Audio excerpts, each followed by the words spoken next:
We're back again with the 2024 KLX300R. In this video, we're going to address the foot pegs. Now, there are a few videos on this. I don't know if you could tell, but they are very small.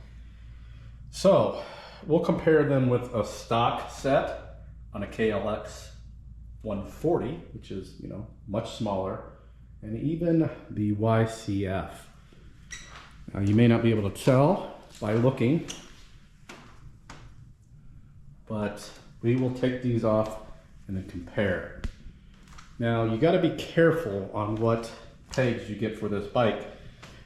They have them on Amazon. You can buy them on Amazon super cheap, but the problem you run into is it widens it here, and that leaves you very little room for the shifter. So these are set back quite a bit, and you got to be conscientious of that. Otherwise, you'll get the Amazon pegs. They're nice, they're fatter, they're anodized, look sweet, and then discover you can't shift. So what I ended up picking up were these IMS Super Stock, and it actually puts it in the exact location. So the beefiness is more towards the back. So we're not losing, we may be losing a hair, which I don't think we are at all. Maybe, no, it looks like maybe not even, might be gaining some. So we're gonna put these on. They're really easy to put on. There's a clip down here, which actually we'll just show you real quick. There are plenty of videos, but we'll make this a little how-to video as well. So back here you've got this pin. We'll turn this around so we can get it. So it's just a clip that's bent over. Let's spin this around so you can actually see it's bent over on each end. Now once you get this somewhat straight, you can take a pick or something like that, get you some leverage, and then begin to pull it out. Or you can pull it out with the pliers. Let's turn that. But I always found this is easier to kind of get it more straightened. Once you get it up a little bit, and you can pull it the rest of the way.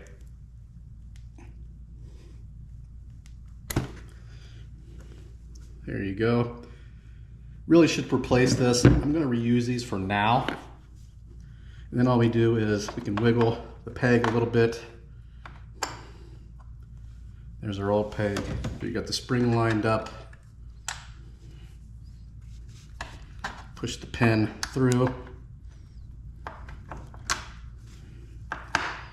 And it's as easy as that. And actually these do sit back a little bit further. So with the IMS, we are at just over 4.5. Now with the stock, you're actually under 4.5 due to this section right here, but you're pretty much the same where the actual cleats are. And then all you do is just put your pin back in and then bend those back over. So that's essentially done. Same thing on the other side, but before we end the video, I want to show you the stock comparison to the other bikes. All right, we're looking at the stock 140 peg.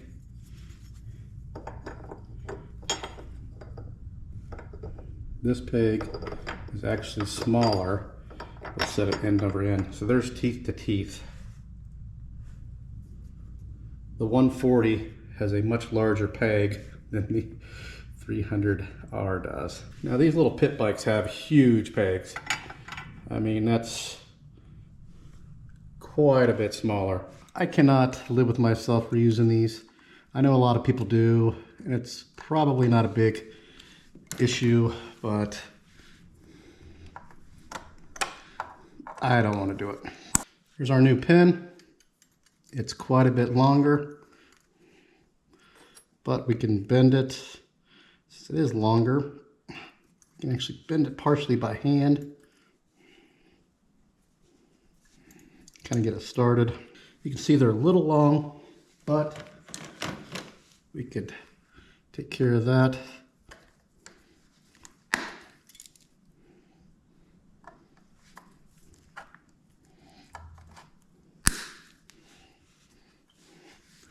And then we can bend these over even further. I feel much better now. And with that, we are done. These look more appropriate.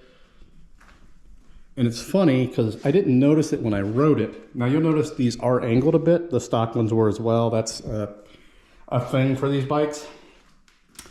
But I didn't really notice it as much when I rode it because I just rode it to the truck to load it up. When I looked at it, I'm like, it just looked out of place.